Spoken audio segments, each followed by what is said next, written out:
প্রকৃতির মাঝে প্রকৃতির কোলে থাকতে চাইলে বছরের শুরুতেই থাকলো নতুন জায়গার হদিশ। আজ আপনাদের নিয়ে যাব নদিয়ার আসাননগরের প্রাকৃত হোমস্টেতে। রুমগুলো বিশাল বড় বড় এবং এর প্রতিটি কোণা অত্যন্ত যত্ন নিয়ে সাজানো। বারান্দার দরজা খুলে বারান্দায় বেরোলেই সামনে ধরা দেবে ঝোড় নদী। চারদিকে সবুজের মাঝে এই হোমস্টেতে ঘুরে ঘুরেই আপনার সময় কেটে যাবে। তারপরও বাইরে যেতে মন চাইলে বাইরেই রয়েছে হলুদ সর্ষের ক্ষেত। সকালে ওনাদের নিজস্ব খেজুর রসের কাপে চুমুক দিতে দিতে ব্যালকনিতে এসে দাঁড়ান। এছাড়াও ঘুরে দেখে নিন শিবনিবাসে অবস্থিত এশিয়ার দ্বিতীয় বৃহত্তম শিবলিঙ্গ। পাশেই চূর্ণী নদী বয়ে চলেছে। অদ্ভুতভাবে এই জায়গাটি 15ই আগস্টের বদলে 18ই আগস্ট স্বাধীনতা পায়, তাই ওই দিনই হয় মহিলাদের বইঁচি প্রতিযোগিতা। এর সাথে ঘুরে দেখে নিন 6 বিঘা জায়গা জুড়ে বিস্তৃত অক্ষয় বট। সাথে রয়েছে দিনভর এলাহি খাওয়ার আয়োজন। সকাল সকাল মা ভবতারিণীকে প্রণাম জানিয়ে শিয়ালদা স্টেশন এসে পৌঁছলাম। আমরা এখন এসে পৌঁছে গেছি শিয়ালদা স্টেশন, আর শিয়ালদা স্টেশন থেকে ট্রেন ধরে আমরা এখন যাব রেউই। কি রেউই নামটা শুনে একটু চমকে উঠলেন তো? ভাবছেন এটা কোন জায়গা? আসলে আমরা যাচ্ছি কৃষ্ণনগর, আর কৃষ্ণনগরেরই আগে নাম ছিল রেউই। এখন আমরা ট্রেন ধরবো। 2 নম্বর প্ল্যাটফর্মে আমাদের ট্রেন রয়েছে। ট্রেনের সময় একটু দেরি আছে। 2 নম্বর প্ল্যাটফর্ম থেকে ট্রেন ধরে আমরা যাব কৃষ্ণনগর সিটি জাংশন।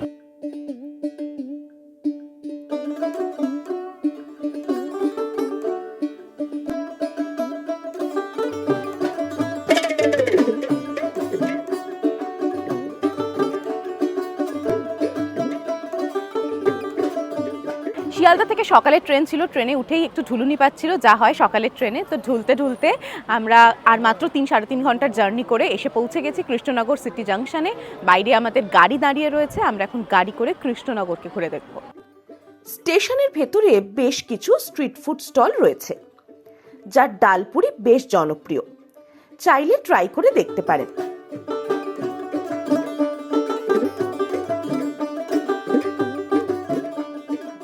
আমাদের ট্রেন এসে দাঁড়িয়েছিল 3 নম্বর প্ল্যাটফর্মে, আর আমাদের এখন যেতে হবে 1 নম্বরের দিকে। 1 নম্বরের দিকের যে এক্সিট, ওইটা দিয়ে আমরা এখন বাইরে বেরোবো।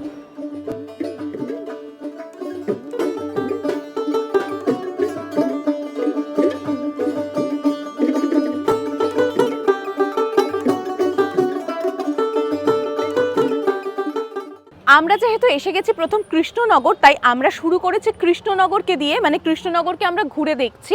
যদিও আমাদের আজকের ডেস্টিনেশন কিন্তু আলাদাই একটা জায়গা। কৃষ্ণনগর থেকে একটা অফবিট জায়গায় আমরা আপনাদের নিয়ে যাব। তার জন্য আমাদের সাথে থাকতে হবে, দেখতে হবে ট্যুর প্ল্যানার ব্লগ। আমরা এখন এসে গেছি কৃষ্ণনগর চার্চে। এখন ক্রিসমাসের সময় বলে চারদিকটা কি সুন্দর সেজে উঠেছে। এমনিতে অন্য সময় চার্চের ভেতর যাওয়া যায়, এখন যেহেতু ক্রিসমাসের এই সময়টা, তাই জন্য চার্চের ভেতর এখন যেতে দেওয়া হচ্ছে না। কিন্তু চার্চের টাইমিংটা হচ্ছে সকাল 8টা থেকে 12টা আর বিকেলবেলা 4টে থেকে 7টা। তো এই ক্রিসমাসের সময় বাদ দিয়ে অন্য সময় কেউ যদি আসেন, এসে চার্চের ভেতরটাও ঘুরে দেখতে পারবেন। যেটা বললাম, এটাই হচ্ছে কৃষ্ণনগরের মেন চার্চটা। এছাড়া এর পাশেই রয়েছে নতুন চার্চটা, এটা ঘুরে নিয়ে তারপরে আমরা সেখানেও যাব।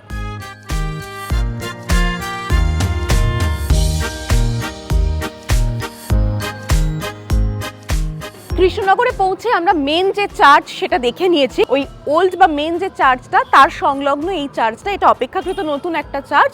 এখন ভিড়ভাট্টাটা কম, কিন্তু বিকেলবেলা এখানে তিল ধারণের জায়গা থাকে না। চলুন একবার এসছি যখন, ভেতরটা থেকে ঘুরে আসি।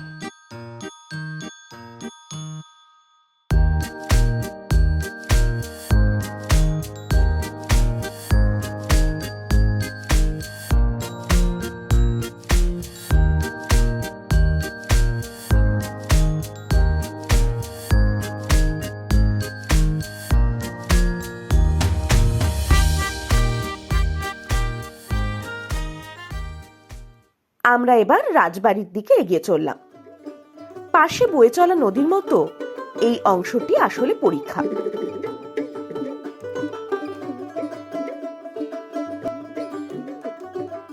আমরা এখন এসে পৌঁছে গেছি কৃষ্ণনগর রাজবাড়িতে, এবং এই রাজবাড়ি বেশ পুরনো, মানে 18 শতকের শুরুর দিকে এই রাজবাড়ির প্রতিষ্ঠা হয়। কৃষ্ণচন্দ্র রায়ের নামানুসারেই এই জায়গার নাম হয় কৃষ্ণনগর। তার আগে তো এর নাম ছিল রেউই।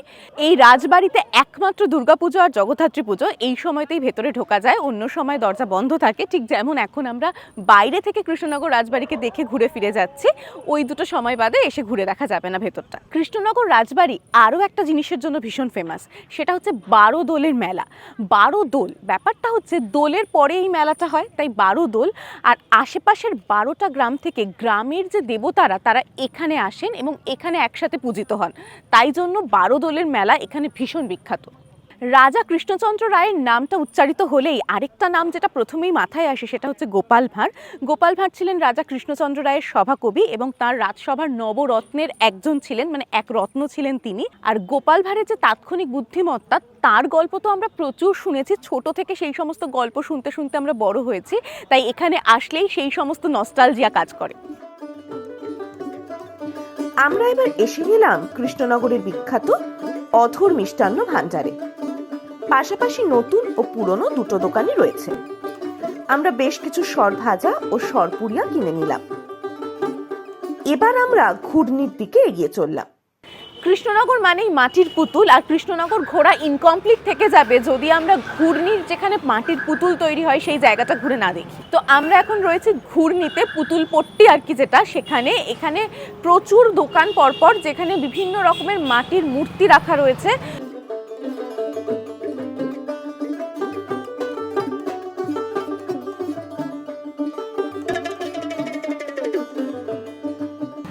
দোকানে তো ছোট থেকে বড় বিভিন্ন দামের বিভিন্ন রকম সুন্দর সুন্দর জিনিস রয়েছে। তো আমরা একটা আমাদের সংগ্রহে ছোট গোপাল ভাঁড়ের মূর্তি রাখছি। এরপর আমরা এগিয়ে চললাম আমাদের আজকের ডেস্টিনেশন সপ্তাহান্তের মুশকিল আসান আসাননগরের দিকে। আসাননগরের আগে ভীমপুর সংলগ্ন অঞ্চলে ডাকাতদের বেশ প্রাদুর্ভাব ছিল, তাই বাংলাদেশ থেকে আগত মানুষেরা চেষ্টা করতেন যত দ্রুত সম্ভব আসাননগর পৌঁছে যেতে। আসাননগর পৌঁছানো মানে সেফ জোনে পৌঁছে গেলেন, তাই আসাননগর তাদের কাছে ছিল মুশকিল আসানের ঠিকানা। সেই সূত্রেই জায়গাটির নাম আসাননগর হয়েছে বলে অনুমান করা হয়। কৃষ্ণনগরে অনেক ঘোরাঘুরি হলো, আর ঘোরাঘুরির সাথে আপনাদের সাথে আরেকটা কথাও শেয়ার করেছিলাম যে এবারে আমরা যাচ্ছি অন্য একটা জায়গায়। আমাদের কৃষ্ণনগর ঘোরাটা মূল উদ্দেশ্য নয়, আমরা এখন যেখানটায় রয়েছি সেটা হচ্ছে আসাননগর। এটাই হচ্ছে আমাদের আজকের ডেস্টিনেশন। আসাননগরে আমরা এসে পৌঁছে গেছি প্রাকৃত হোমস্টেতে। হোমস্টেটা এসেই ভীষণ ভালো লেগেছে, কারণ হোমস্টের লুকটা একবার। প্রাকৃত হোমস্টে প্রকৃতির মাঝে অনেকটা জায়গা জুড়ে এই হোমস্টেটা, চাষবাস হচ্ছে, গাছগাছালিতে ভরপুর, আর তার মাঝখানে এরকম সুন্দর করে সাজানো গোছানো হোমস্টে। এটা বাইরে থেকে লুকটা যদি এরকম হয়, ভেতরের লুকটা কেমন সেটা দেখার জন্য আমরা ভীষণ এক্সাইটেড। আপনারাও নিশ্চয়ই এক্সাইটেড। চলুন যাওয়া যাক।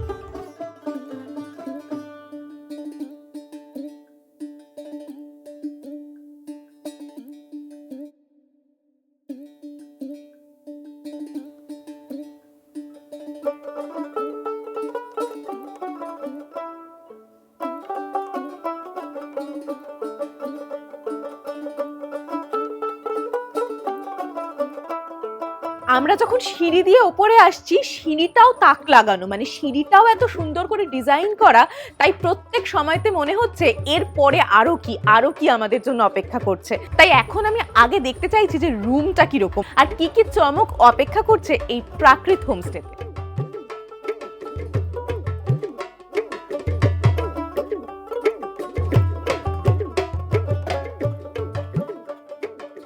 প্রথমেই বলি কি বিশাল রুমটা, আর রুমের যেটা মেন ইউএসপি সেটা হচ্ছে রুমগুলো মাটির তৈরি, এসি রুম, আর তার সাথে এইরকম সুন্দর কাঠের একটা কাবার্ড রয়েছে।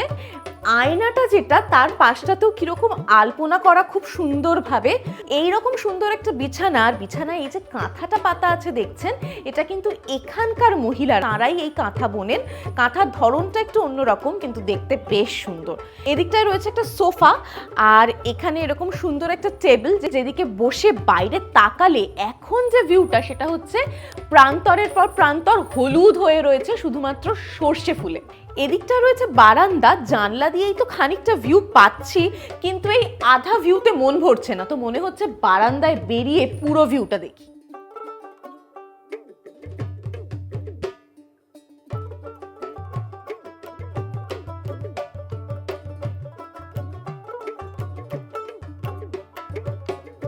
আমরা এখন এসে পৌঁছে গেছি বারান্দায়, এবং বারান্দা থেকে সামনেই দেখুন, সামনেই নদীটা বয়ে যাচ্ছে। আর বারান্দায় এই যে প্রত্যেকটা টব, তাতে জল দেওয়ার ব্যবস্থাটা যদি একবার দেখেন, কি সুন্দরভাবে পরিকল্পনা করে এই ব্যবস্থাটা করা হয়েছে যাতে প্রতিটা গাছ জল পায়। এই প্রতিটা ছোট ছোট বিষয়ও যে এত যত্ন নিয়ে দেখা হয়েছে, ভাবা হয়েছে, তাই জন্যই প্রাকৃত হোমস্টের ওনার লোপামুদ্রা দিদির কাছে এই প্রাকৃত হোমস্টে একটা ইমোশন, একটা ভালোবাসা। আমরা একটু ফ্রেশ হয়ে লাঞ্চ করতে চলে এলাম। হোমস্টে পরিচালনার দায়িত্বে রয়েছেন গ্রামের দিদিরা। তারা যত্ন সহকারে সাজিয়ে গুছিয়ে লাঞ্চ পরিবেশন করছেন। আমরা এখন চলে এসেছি ডাইনিং হলে লাঞ্চ করতে, আর ইন্টেরিয়ার ডেকোরেশনের সাথে ম্যাচ করে সমস্ত কাঁসার থালা বাটিতে খাবার পরিবেশন করা রয়েছে। এবং শাক থেকে শুরু করে শাক ভাজা, ডাল, তরকারি যেমন রয়েছে, তার সাথে রয়েছে ছোট মাছ, পাবদা মাছ, আর শেষ হচ্ছে মিষ্টি দিয়ে, চাটনি মিষ্টি কিন্তু শেষ পাতে রয়েছে। প্রসঙ্গত বলি, এই হোমস্টের বেশিরভাগ সবজি নিজেদের বাগানে অর্গানিক পদ্ধতিতে ফলানো। তাই খাওয়ার পর আমরাও হোমস্টের সামনের সবজি বাগান ঘুরে দেখতে লাগলাম। এখানে চাষ হচ্ছে মূলো, ফুলকপি, টমেটো, এছাড়াও রয়েছে অন্যান্য নানান সবজি। দায়িত্বে রয়েছে হরি কাকা। হোমস্টের সামনেই রয়েছে সর্ষের ক্ষেত। আমরা বেশ কিছুক্ষণ ঘোরাঘুরি করে একটু রেস্ট নিয়ে নিলাম। এরপর বিকেলে এলাম ঝোড় নদীর সামনে। আসার পথেও যে নদীর সাথে আমাদের সাক্ষাৎ হয়েছিল, আর ব্যালকনি থেকেও যার সাথে আপনাদের দেখা করিয়েছিলাম, এখন আমরা রয়েছি সেই নদীর ধারেই। জাস্ট আমাদের প্রাকৃত হোমস্টের সামনেই যে নদী, ঝোড় নদী, একদিকে জলঙ্গি আর একদিকে চূর্ণির সাথে এই নদী কানেক্টেড। আর তার পাশেই দেখুন ওরকম সর্ষে ক্ষেত রয়েছে, যেটা হলুদ হয়ে রয়েছে। আর এখন সূর্যাস্তের সময়, সূর্য ঝুপ করে এক্ষুনি নিচে নেমে গেছে। তো সব মিলিয়ে এই জায়গাটা বেশ ভালো লাগছে। হোমস্টের সামনে দাঁড়িয়ে রয়েছি, আর দাদা এসছেন গুড় বিক্রি করতে। দেখুন গুড় বেঁধে নিয়ে এসছেন, 150 টাকা করে কেজি নিচ্ছেন। গুড়ের কিন্তু ভালো স্মেল নাকে আসছে। আমরা এবার একটু আশপাশটা ঘুরে দেখতে বেরিয়ে পড়লাম। প্রাকৃত হোমস্টের সামনে যে নদীর সাথে আপনাদের পরিচয় হলো, ঝোড় নদী, তার সমান্তরাল রাস্তা ধরে গাড়ি করে আমরা এখন যে জায়গাটায় এসে দাঁড়িয়েছি, এখানে ওই নদী কলিঙ্গ নদী নামে পরিচিত। এখন তো সন্ধে নামার মুখে আমরা যখন এসে পৌঁছেছি, দেখতে পাচ্ছি দূরের ডোঙা বা শালতি চড়ে ওনারা মাছ ধরছেন, আর প্রচুর পাট চাষ হয় এখানে, সেটা তো বোঝাই যাচ্ছে। সন্ধে নামছে, তাই হাঁসগুলো সারি বেঁধে বাড়ি ফিরছে। আমরাও হোমস্টেতে ফিরে এলাম। হোমস্টেতে ফিরে দেখলাম সমগ্র হোমস্টে জুড়ে আলো জ্বলে উঠেছে।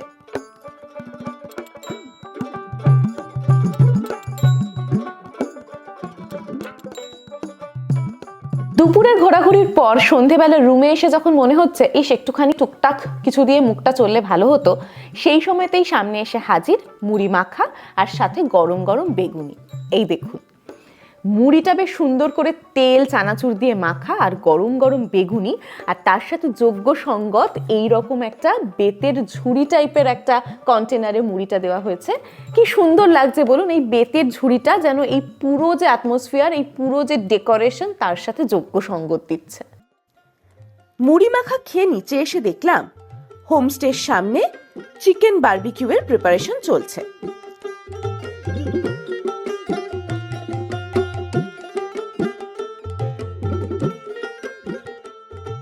আমাদের অনেকক্ষণের আবদার ছিল যে এখানে কিরকম রান্নাবান্না হচ্ছে, কি হচ্ছে সেটা দেখবো। তো সেই সূত্রে আমরা রান্নাঘরের অন্দরে উঁকি মেরেছি, এবং এখন যেটা এখানে চলছে সেটা হচ্ছে চালের রুটি তৈরি চলছে। আমি আগে কোনোদিনও চালের রুটি খাইও নি, আর বানানো তো দেখিইনি। তো আজকে রাত্রে আমরা চালের রুটি দিয়েই ডিনার করব, সেটাও বলেছি দিদিকে। আর এখন দেখুন প্রস্তুতি চলছে।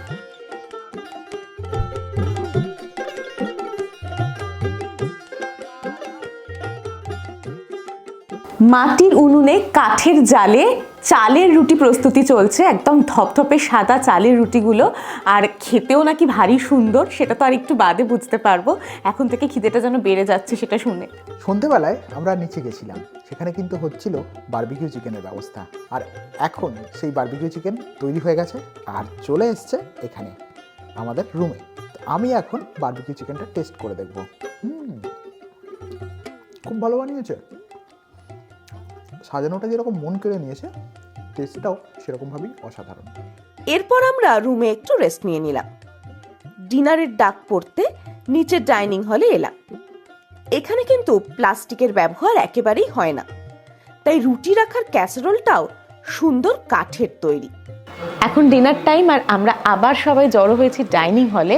অভিব্রতের জন্য রয়েছে চিকেন, আর আমার যথারীতি ডিম, হাঁসের ডিম, এবং সেটা এখানে যে হাঁস ওনারা পালন করছেন তার ডিম। আর শেষ পাতে ছিল ঘরোয়াভাবে তৈরি পিঠে।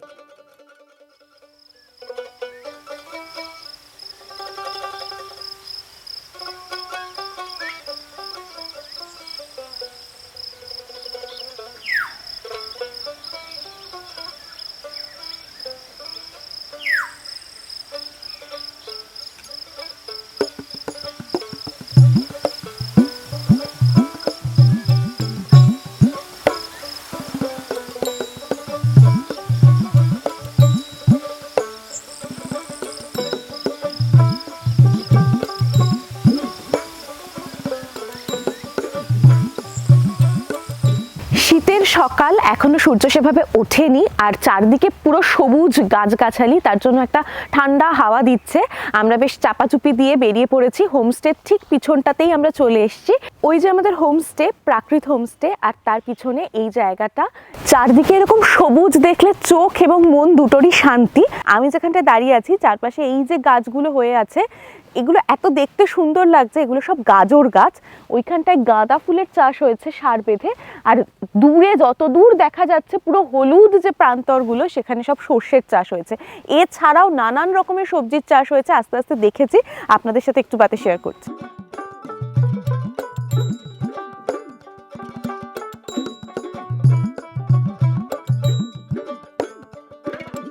এই যে এই দিকটায় পুরোটা জুড়ে গম চাষ হয়েছে, গমের ক্ষেত।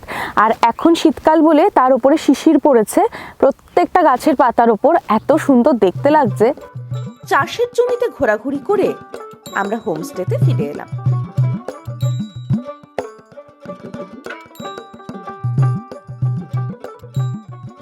শীতকালের এই সময়টা মানেই গ্রাম বাংলার বেশিরভাগ কোনায় খেজুর রস পাওয়া যায়। আর আমাদের এখানেও হাতে চলে এসছে সকাল সকাল খেজুর রস। যদিও এই খেজুর রস বাইরে কোথাও থেকে আনানো নয়, এই যে প্রাকৃত হোমস্টে তার বাউন্ডারির মধ্যেই যে খেজুর গাছগুলো রয়েছে, সেই গাছ কেটেই এই খেজুর রস তৈরি হয়েছে। যদিও আজকে ওয়েদারটা মেঘলা, তার জন্য খেজুর রসের টেস্টও সেরকম হয়নি, সেরকম বেশি পরিমাণে খেজুর রস তৈরিও হয়নি।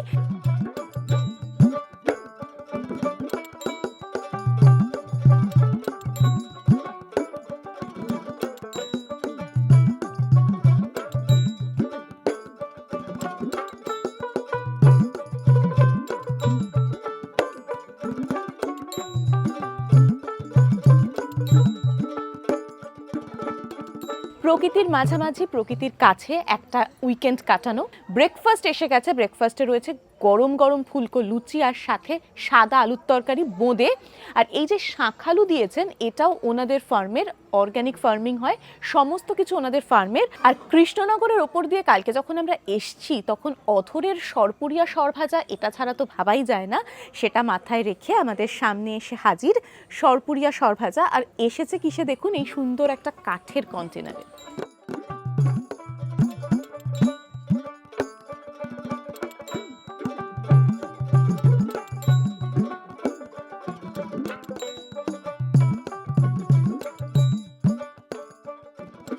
আমরা এখন রয়েছি শিবনিবাস রাজরাজেশ্বর শিব মন্দিরের সামনে। শিবনিবাস, শিবের নিবাস। এই শিবনিবাস নামটার পিছনে দুটো কারণ রয়েছে। একে তো এটা শিবের মন্দির, তাছাড়াও রাজা কৃষ্ণচন্দ্র রায়ের যে দত্তক পুত্র, তার নাম ছিল শিব। তো এই দুটো বিষয়কেই রিলেট করে শিবনিবাস নামটা।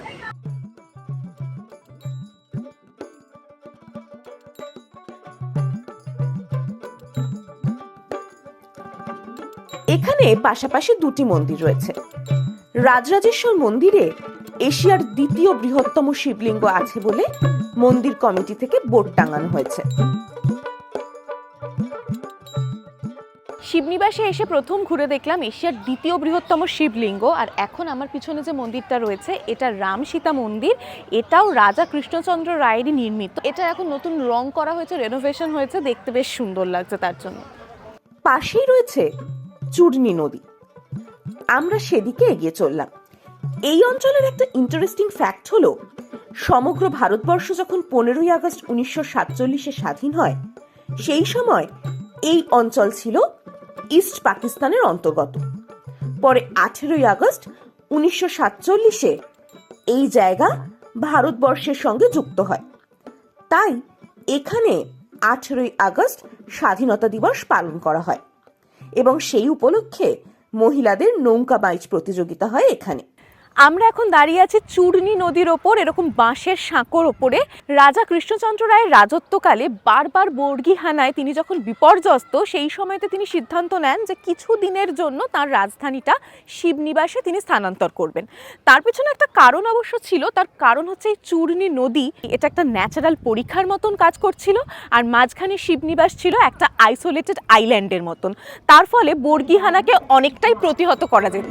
পাশেই বিক্রি হচ্ছে 50 পয়সার সিঙ্গারা। আমরা বেশ কিছু সিঙ্গারা কিনে এগিয়ে চললাম গেদে বর্ডারের দিকে।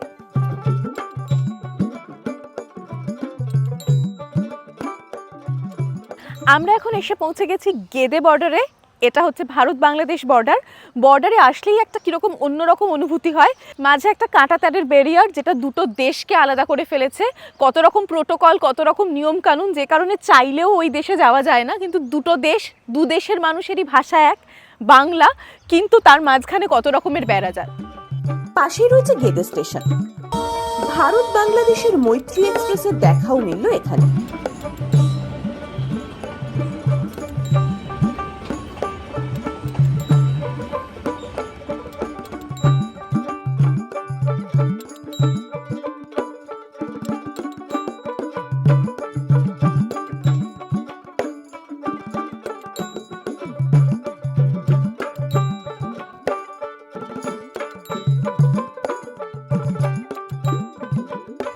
আমরা এখন এসে পৌঁছে গেছি বনবিবি তলা, আর আমরা এখন যেটাকে দেখতে এসেছি সেটা হচ্ছে অক্ষয় বট।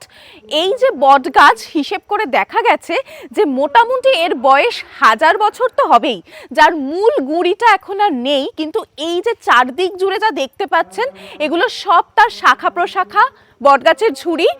প্রায় 6 বিঘা জমি জুড়ে এর পুরো শাখা প্রশাখা ঝুড়ি বিস্তৃত রয়েছে। এই জায়গাটায় আসলে ভীষণ ভালো লাগবে। কত যে নাম জানা না জানা পাখির আওয়াজ শোনা যাচ্ছে, দেখতে পাওয়া যাচ্ছে, বলে বোঝানো যাবে না। আমাদের চোখের সামনে দিয়ে একটা শেয়াল নির্ভয়ে দৌড়ে গেল। এই সমস্তটা উপভোগ করতে চাইলে এইরকম জায়গায় কিন্তু আসতেই হবে। অক্ষয় বটকে কোনোভাবেই মিস করা যাবে না। ট্রিপ শেষ, এবার আমরা এগিয়ে চললাম কৃষ্ণনগর সিটি জাংশন স্টেশনের দিকে। সেখান থেকে ট্রেন ধরে এবার বাড়ি। আপনাদের সাথে দেখা হবে পরের সপ্তাহে নতুন ভিডিও নিয়ে।